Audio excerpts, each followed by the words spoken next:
CHAPTER 58. Brit. Steering north-eastward from the Crozetts, we fell in with vast meadows of brit, the minute yellow substance upon which the right whale largely feeds. For leagues and leagues it undulated round us, so that we seemed to be sailing through boundless fields of ripe and golden wheat.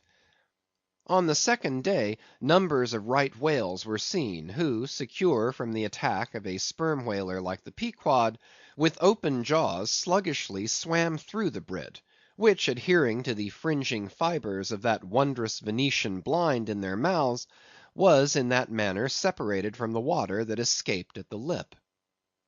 As morning mowers, who side by side slowly and seethingly advance their scythes through the long wet grass of marshy meads, even so these monsters swam, making a strange grassy cutting sound, and leaving behind them endless swaths of blue upon the yellow sea.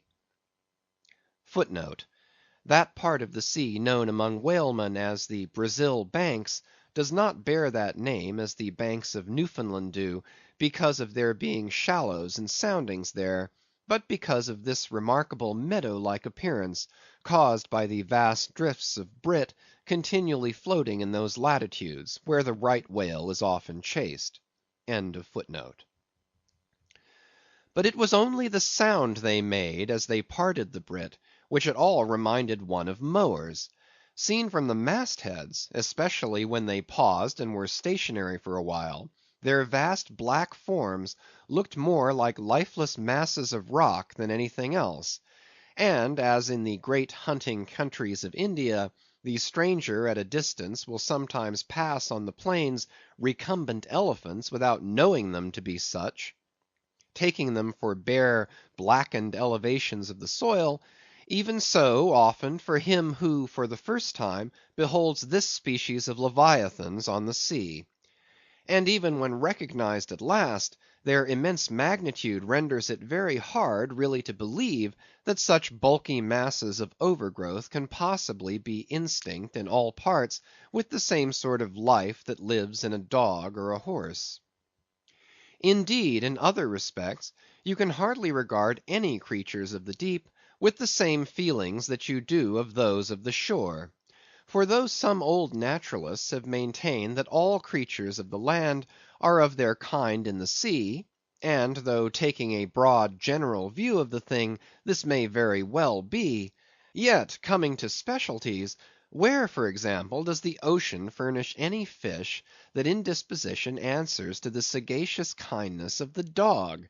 The accursed shark alone can in any generic respect be said to bear comparative analogy to him.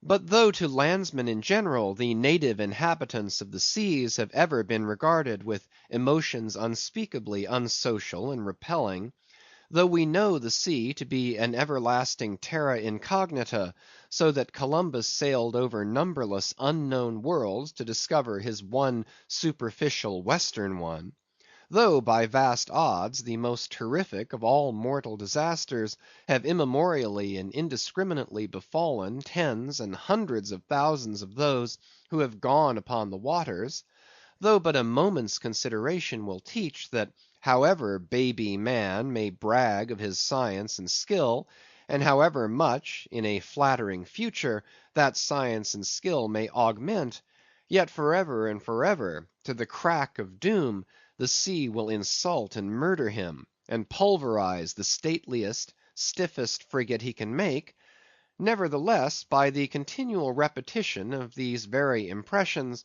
man has lost that sense of the full awfulness of the sea which aboriginally belongs to it. The first boat we read of floated on an ocean that with Portuguese vengeance had whelmed a whole world without leaving so much as a widow. That same ocean rolls now; that same ocean destroyed the wrecked ships of last year. Yea, foolish mortals, Noah's flood is not yet subsided; 2/3 of the fair world it yet covers. Wherein differ the sea and the land, that a miracle upon one is not a miracle upon the other? Preternatural terrors rested upon the Hebrews, when under the feet of Korah and his company the live ground opened and swallowed them up for ever.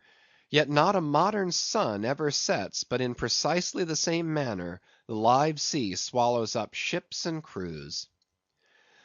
But not only is the sea such a foe to man who is an alien to it, but it is also a fiend to its own offspring, worse than the Persian host who murdered his own guests, sparing not the creatures which itself hath spawned. Like a savage tigress that tossing in the jungle overlays her own cubs, so the sea dashes even the mightiest whales against the rocks, and leaves them there side by side with the split wrecks of ships. No mercy, no power, but its own controls it. Panting and snorting like a mad battle steed that has lost its rider, the masterless ocean overruns the globe. Consider the subtleness of the sea; how its most dreaded creatures glide under water, unapparent for the most part, and treacherously hidden beneath the loveliest tints of azure. Consider also the devilish brilliance and beauty of many of its most remorseless tribes, as the dainty embellished shape of many species of sharks. Consider, once more, the universal cannibalism of the sea, all whose creatures prey upon each other, carrying on eternal war since the world began. Consider all this, and then turn to this green, gentle, and most docile earth. Consider them both, the sea and the land, and do you not find a strange analogy to something in yourself? For as this appalling ocean surrounds the verdant land, so in the soul of man there lies one insular Tahiti, full of peace and joy, but encompassed by all the horrors of the half known life. God keep thee! Push not off from that isle; thou canst never return. End of Chapters 55 to 58